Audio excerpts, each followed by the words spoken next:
All righty, here we go. And I'm going to minimize this so we can see the whole screen. So today, what I'd like to talk to you all about are different paragraphing techniques. I'm also revisiting an earlier CDS writing support lesson that I had done last year, but I don't think that we have it recorded and posted. So it's important to kind of revisit this. All righty. So paragraphing techniques can be used in so many different ways. So for example, we can use them in our DQs, definitely in our essays.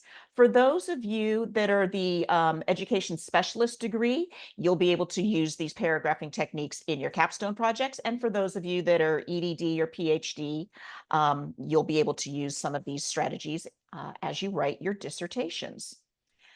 So there are many mnemonics, and a lot of these maybe you've seen when you were younger. If you're a teacher, you've probably used these in your classrooms before. And what's interesting to me is that writing techniques really don't see, they cross all boundaries as far as grade level, from elementary all the way up to doctoral learners. So some of the different types of writing strategies for paragraphing, we have races, rad, peel, tide, and meal. And then I'll even go through an example that I kind of created. So the first one is called RACE, and it stands for restating the question, answering the question, citing the evidence, and explaining the evidence. This one is really good for DQs, and that's because in a DQ, there's an initial question of some sort. And what I like about race is that with the R, with restating the question, this is where you turn that question into that first sentence of your response. So for example, in one of my classes, this is one of the DQ questions. And it says, before a practitioner can facilitate transformative learning for adult students, the practitioner must undergo a personal transformation in teaching pedagogy. What does a change in pedagogy mean for the practitioner? Explain. So all you have to do is take that question and then turn it into a statement. So something like, for the practitioner, a change in pedagogy means, and then you continue on. And so then the next thing is you do especially with a DQ and writing a paragraph for a DQ, is you just make sure that you're answering all parts of the question. And when you cite your evidence, this is where you can say things like, for example, or the article stated, or the authors found.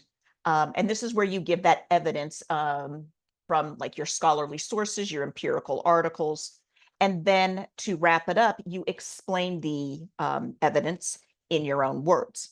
What you'll see in the next one is it's exactly the same, but this mnemonic, they added in the S at the end where you would summarize the information at the end of that paragraph.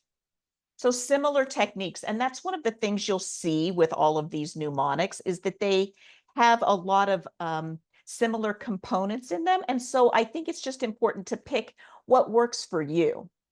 So if we continue on, the next one is called RAD, and this is restating the question, answer the question, detail number one and detail number two. So you can see that the first two components of this are exactly the same as race and races. With detail number one, this is where you would support your answer with a detail from the text. In our case, at this level in doctoral writing or education specialist writing, we're really probably not using a textbook. We would be using scholarly sources, empirical sources. So think about it from that perspective as far as articles are concerned. And then in this strategy, they recommend, another detail that you would provide to make sure that you're answering the question. Again, I think that these first few are really good for discussion questions that you would be doing in Halo. Now, the next one is Peel. And again, you're going to see really similar components. So they say that Peel stands for point, explain, evidence, and link. So in the first part, your first sentence, you would be identifying the main point and summarizing in a main idea. This would be more like a topic sentence. You're going to point it to the main idea. Then you'll explain, and that's by providing those facts and evidence that we talked about earlier with the empirical articles. You can then give more facts and evidence to support that. And then the last sentence in this kind of paragraph would be linking it back to the main idea to reinforce it. So that's like the topic sentence and then your closing sentence in that paragraph support one another. Tied is a similar one. This is topic, information, detail, and ending. So you'd have a topic sentence. You're going to add in some like background information. You'll give those details with the supporting evidence, and then you'll wrap it up with an ending sentence. Again, I think this one is good for a DQ. This next one is called meal, and this is one that I think is more pertinent for paragraphs. So this would be more what you would be using in your essays and your capstone project and your dissertation. So MEAL stands for main idea, evidence, analysis, and link. And again, what you're seeing is very similar components to the other strategies that I went over.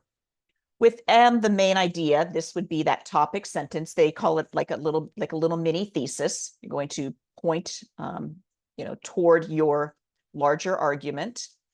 You will provide evidence, and this is where those supporting sentences come from credible sources. Again, our scholarly empirical articles are the way that we want to go at this level of writing.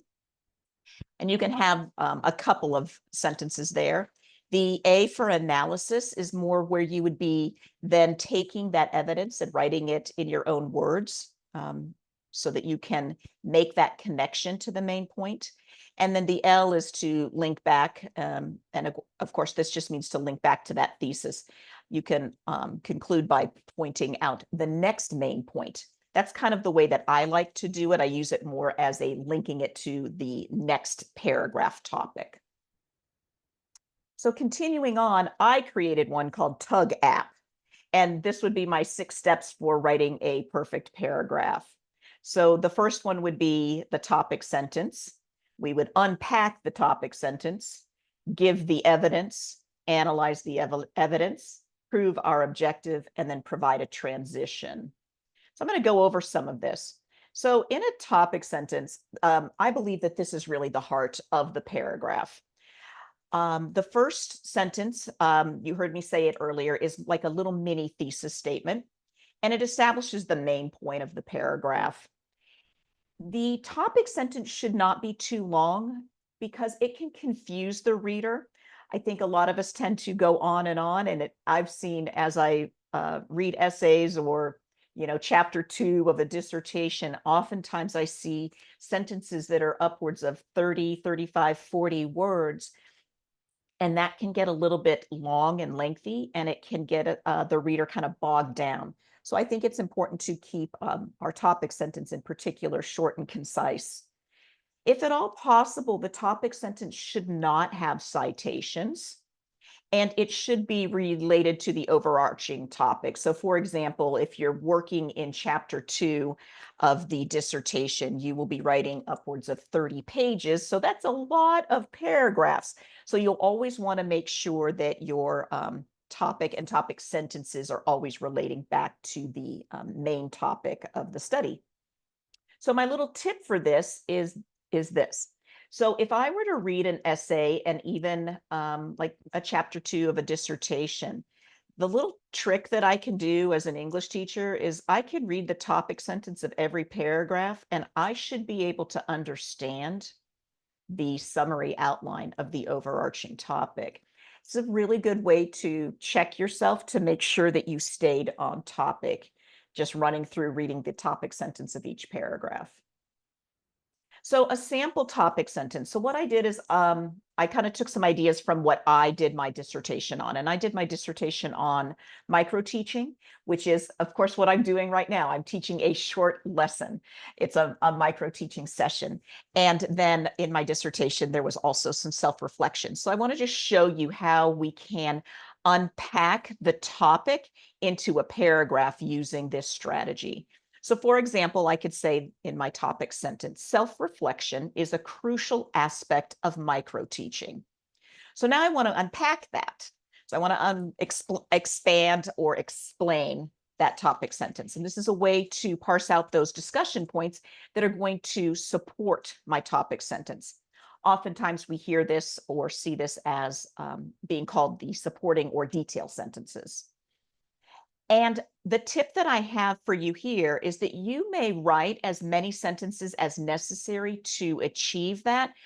But if there are too many sentences, you may need to consider writing a paragraph for each of them. So that's just kind of a little tidbit to help. Keep in mind, you really only want one major idea per paragraph. It gets really easy, especially when we're becoming experts in our topic, to just write on and on and on. But it's helpful for the reader to have that broken down into just keeping it to the topic sentence, one major idea, the supporting sentences, and then the next paragraph can go into the next topic sentence or main idea.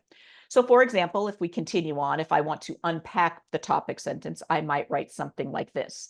The feedback stage of microteaching is particularly useful for pre-service teacher self-reflection. So you can see I'm just starting to unpack my topic sentence. Now we get into the giving evidence, and this is where you prove your topic sentence's claim. This is where you will bring in all of your credible sources. You'll want to have those current empirical sources. Depending on what you're writing, you can have older, more seminal sources. You'll want to bring in the arguments, the facts, the data, some quotations, and it's really important to use proper APA 7 parenthetical citations to really bolster and give credibility to your writing. My tip here is that when you're offering an original idea while referencing the primary sources, you want to use empirical research studies as much as possible. So, for example, how would I do this in my paragraph giving evidence? I might say something like this. For example, the feedback stage of microteaching provides opportunities for pre-service teachers to improve their teaching competence. And you see right in the middle, I've provided the APA parenthetical in text citation because that author wrote about teaching competence. And then I continue on, as well as to apply reflection toward revising lesson plans. And then I added in a parenthetical in text citation because that author was talking about revisions to lesson plans. And then I continued, I added another sentence to give evidence. And I said, additionally, feedback contributes to self-reflection of content knowledge. And again, I've got a source. One thing to keep in mind, while these sources don't look current because they were not published in the last 5 years, they were current when I was working on my dissertation. The next one is analyze the evidence. So it's your job as the writer to now connect that evidence back up to the topic sentence. And this is where you explain, expand, and you interpret the evidence. And so my tip is this, just don't leave your paragraph hanging. So the way that I would do this would be in my own words. So I'm looking back at the part that was in green where I provided that evidence, and I would say something like, self-reflection in the context of microteaching helps pre-service teachers become more aware of their teaching practices and instructional techniques. Now we need to prove the objective. You need to tie up that paragraph by restating the topic sentence. Of course, it's important to use different language so you don't sound repetitive. And my little tip here is that in a topic sentence, you're stating what the paragraph would prove. In the end sentence, what you're doing is you're proving the objective. You're stating what your paragraph already has proven. So I would say something like this: self-reflection constitutes an essential element within the realm of microteaching. Now, the transition sentence is an interesting one. We saw in a lot of those other mnemonic strategies that they said link it back to the topic sentence. I like to transition into the next paragraph if at all possible. So think about it like a runway where you can go on two different taxiways. The first one would take the reader out of the topic. The other one deposits them into a new related topic. So the transition needs to be smooth, and it needs to kind of connect the two ideas, connecting the paragraph that we're leaving and then lead us into the next one. So my last sentence would be something like this: reflection also leads to critical thinking. So now the reader knows, okay, we've talked a lot about, self-reflection, we've talked a lot about micro-teaching, and it sounds to me like this next paragraph is going to have something to do with critical thinking. So this is what it would look like as an entire paragraph. So taking away all of my color coding, we see that. And if you look at that last sentence, I wrote reflection also leads to critical thinking. And then this is how I would maybe start off the next paragraph to transition into the next topic sentence. So I just said pre-service teachers benefit from self-reflection, which leads to critical thinking. And then you can see I continue on. Now I'm just going to start adding in the unpacking that and starting with the evidence and continuing on. So that is actually all I have for you today.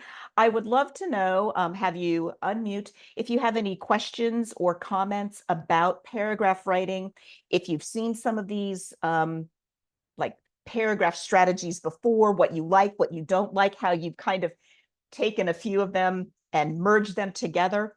One thing that I always say as a teacher is that we're the biggest thieves in the world because we just steal ideas. I like something from here, I'm going to steal that. I like something from here, I'm going to steal that, and I make it my own. So anyway, what are your comments, questions that I can help you with as far as writing paragraphs is concerned? I appreciate the. You can go ahead, Ms. Linda. Oh, thank you, Tianisha. Thank you. I really appreciate these. Now, I've had heard of the meal plan before, but these others, I was just going wild over them. And mentioning the part about the transition at the end, and then mentioning that same something about that ending sentence at the beginning of the next paragraph. Yes. I've always kind of struggled with that piece. So thank you very much. I am Absolutely excited about this information. Good. Sometimes I will kind of work backwards. Like I know what I want my next paragraph to be about, so that I'm like, okay, well, how can I take that and then connect it with that last sentence in the paragraph above? So I have to admit, it doesn't always flow smoothly. I would love to be able to write a first draft and have it perfect, but sometimes my strategy is, okay, I'm going to just work it backwards because I know what that next paragraph is going to be. So what can I do to transition it better? All right, who else has a Awesome. question? I have a question. Yes. Oh, yeah. So are there any templates that can help us really improve the writing for the dissertation? Are there any templates to help you? Yeah, Yes. when you said we steal when we do the PhD dissertation or the thing. So what type of resources we can get either on the GCU library or any other resources that really can help us improve the writing techniques Yes. to the doctoral level? Right now using these writing support lessons that I've done, that's one way. The Are we dissertation. going to get the recording, by the way? Yes, we are. I posted into right, the awesome. DC network. I sure do. Right. I believe, and maybe Dr. B could weigh in on this. I believe that there is some kind of tutoring that is maybe available, especially in those first few classes. I can't speak definitively on that because I'm not 100% sure. Chuck, do you know about that? Yeah, so a couple of things. The first thing is the first class students don't have access to the DC network yet. So they'll have access in the DC network in the second class. And when you get into that, guys, there'll be a whole bunch of writing resources. There'll be templates for the dissertation, and there'll be a lot of other type of writing resources that you can use and look at over the years to continually improve. As far as tutors, it is called LEADS, LEADS. And if you are in my class and send me I a note. I am in your class, doctor. Yep. If you send me a note, I'll send you how to sign up for LEADS. They have like a calendar. It's very simple. and it's a pretty good resource that we have for the first two classes. Sounds good. Yeah, so DC Thanks. Network's kind of new for a couple of them here that are in my classes, but you guys will have access to that in the second class. All right, Fantastic. appreciate it. And then Tianisha, you had a question or comment? Yes. Hi. So the one I've heard of is race. Well, the two race and races were the only two that I've heard of. I have a nasty little habit of going onto Pinterest. I don't know if y'all know the app Pinterest. And I look up writing tips and I save, and then I never go back and look at it. So doesn't really help. But so my question is, how do you apply this to the dissertation, the discussion post when you get into those research courses, when you have like 5 different questions in a research in a discussion post, and you have to stay within the word count, but then you have to answer every question. Right. Now, that's great that you asked that. The last month, I actually did a lesson on how to answer a DQ, but you just reminded me, I don't think I posted that lesson, so I'm going to make sure that I post that one. Okay. Okay, but my advice would be, you have to be more concise because you have to stay within that word count. And that's one of the important things about, paragraph writing, is not to go off. It's easy to do so. But I will post that one, and that should be really helpful as far as how to answer a DQ. The DQs are a little different than maybe like dissertation writing, just because it does have to stay very tight within that word count. I would say, like you said, sometimes there's 3-4 questions embedded into one DQ. So I would Right. just make sure that I answer, make like one statement and then evidence, one statement and then evidence, one statement and then evidence. And that way you've kind of hit everything to make sure that you've answered all of the questions that are embedded in it.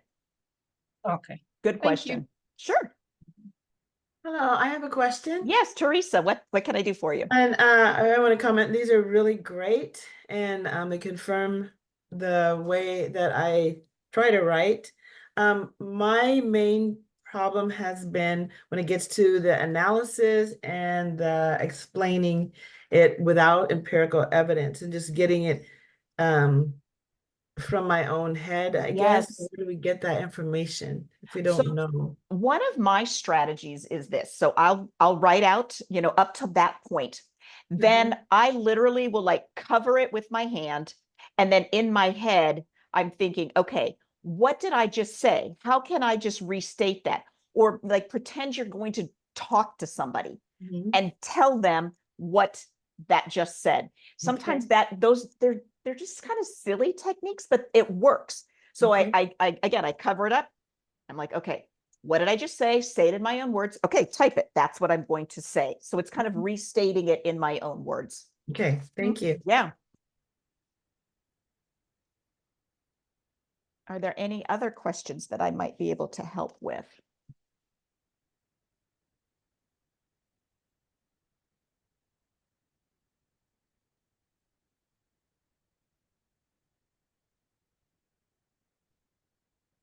All right, then. Like I said, I like to do these very quick. I like to be mindful of your time. Your time is precious and valuable. And I know that we all have lives outside of writing our dissertations and our DQs and our capstone projects, but to get these little tidbits and tips is really helpful. So I hope that this was helpful to you. I think Dr. Marquette posted his information in the chat. He's got a fantastic website, his YouTube channel, with so many wonderful, wonderful and helpful videos. And then I will get these two posted into the DC for those of you that have access. Anyway, I appreciate you all being here, taking time out of your day to learn something new to improve your writing. Thank you, Dr. McGuire. Yes, thank you You're so much. welcome.